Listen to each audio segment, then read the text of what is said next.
Hi everyone, welcome back to my channel. I hope you're all doing well. I'm Annalise and I'm going to show you how I went from this to this. So if you're interested, keep on watching. Let's start with the deconstruction and shaping. I started to unpick the sleeves just like so. You can also cut with your scissors. I just like using my unpicker, and I did that for both sleeves.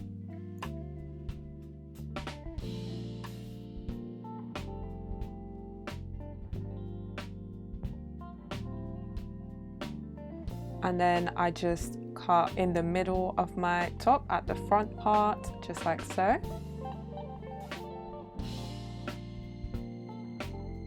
I also removed this part around the neckline and was left with this. I measured 9 centimeters down from the armhole and trimmed that part off.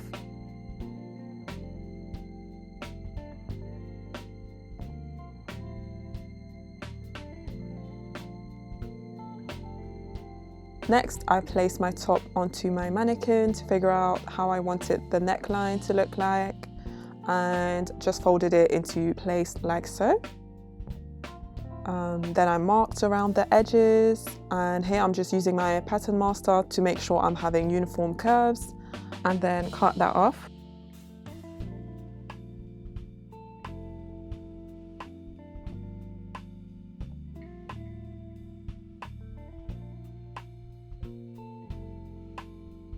So on my design, I wanted the hem of my top to be asymmetrical, so that's what I'm doing here. Also, make sure you subscribe to my channel as I'll be showing how to make the skirt in an upcoming video, so stay tuned. Okay, next we're moving on to cutting some strips that I'll be using for the front tie as well as for the tunnel. I'm trying to use every bit of fabric I can.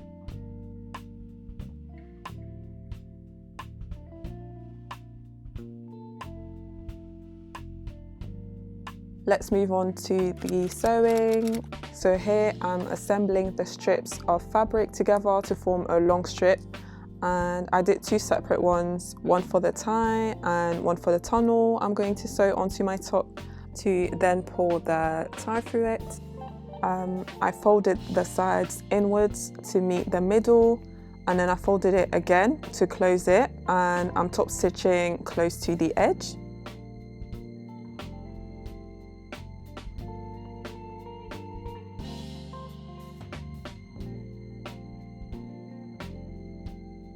Moving on to the top, I decided to sew 1 stitching line all around the edges. I tried to press it using my iron, but it didn't really work. The fold wasn't staying in place. So this is like marking the fabric where I need to fold it when I sew it.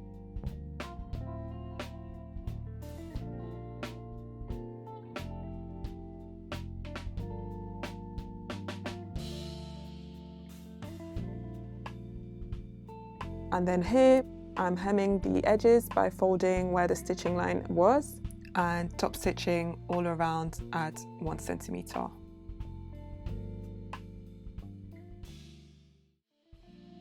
This took a bit of time because I had to unpick the first marking stitch I did, but that's the technique I decided to go with.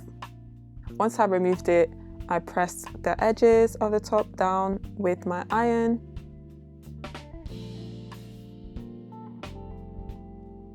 I'm also pressing down the front tie as it's curling slightly, which could also be a look, but this wasn't really what I was going for with this design. Next, I'm pinning the tunnel to my top, and I'm making sure it's well positioned across my top.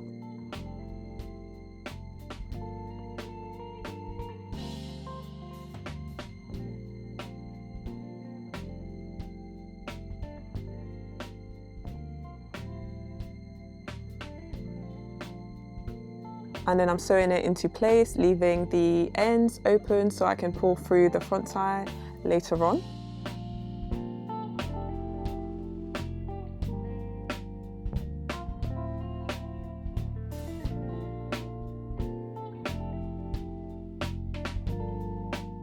And then here I'm pulling through the front tie using a bobby pin.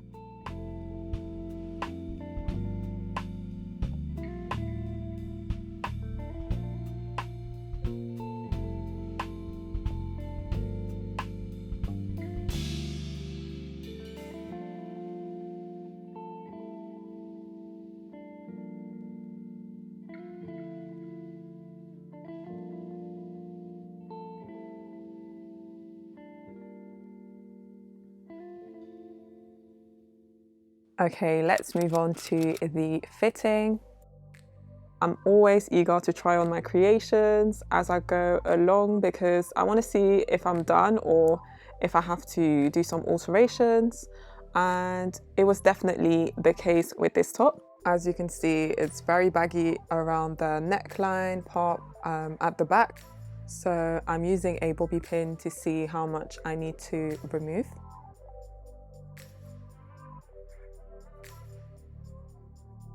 So to take in the back, I did a dart basically. It was around 16 centimeters I had to remove. So I folded my top in half, measured 8 centimeters from the center and connected it to this point right here. And then brought it to my sewing machine to sew along the line.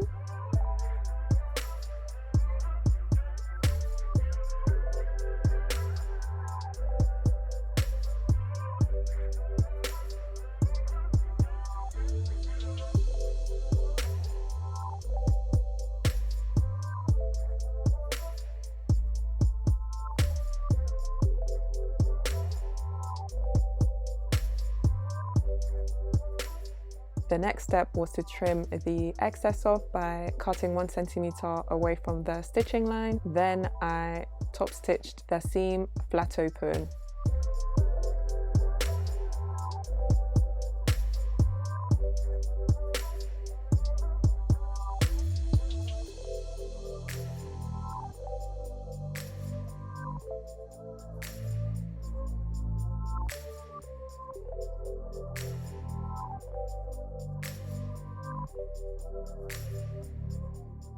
This is how it looks like, very neat. Let's move on to the printmaking. I'm using a sponge that I cut into the shape of a petal, as well as some acrylic paint. You can use some fabric paint. I didn't have any, so that's what I used. The only thing with acrylic paint that some people might find is that it's going to create a bit of a texture, but I actually quite like that. So here you see me doing a small sample of the print I want to do, and I'm doing it onto the actual top. And this was probably my favorite part. It's just quite relaxing doing. So enjoy the process while I hand print my top.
Let's move on to my heels.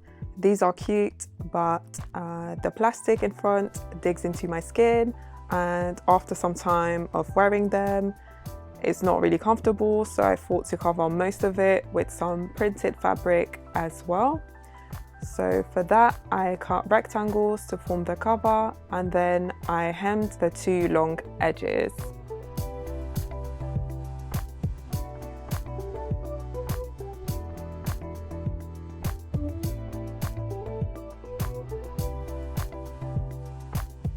and then I just printed the covers as well.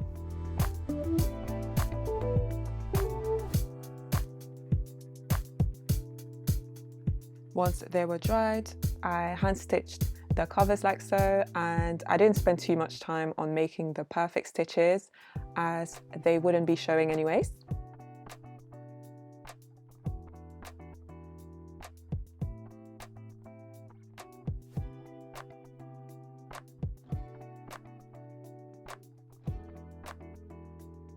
Okay, next I'm turning these in to hide the stitching and to reveal the other side. And here's the beauty of it. I can always unpick the stitching and switch up the cover depending on my outfit, so it's quite versatile. Let's move on to the nails. I found the perfect blue to match from Beetles, and to replicate the floral print, I used a dotting tool and did tiny dots to imitate the texture of the sponge stamp effect.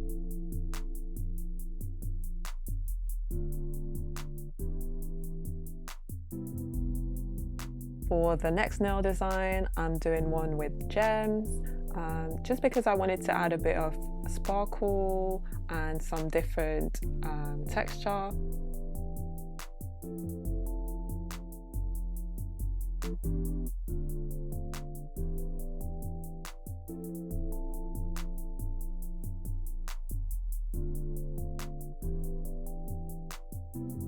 For this next nail design, I'm painting that nail with some top coat, and then I'm going in with some chunky glitter. This one is from Bariem. Yeah, so I use two colors, white and then this blue, and then you cure it and then brush the excess off.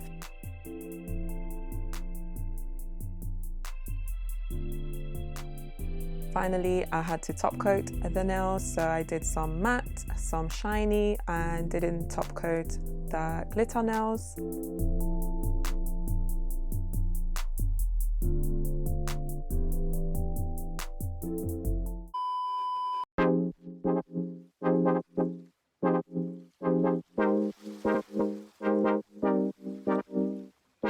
Let me know what you think in the comments down below. Make sure you give it a thumbs up if you enjoy that type of content and want to see more.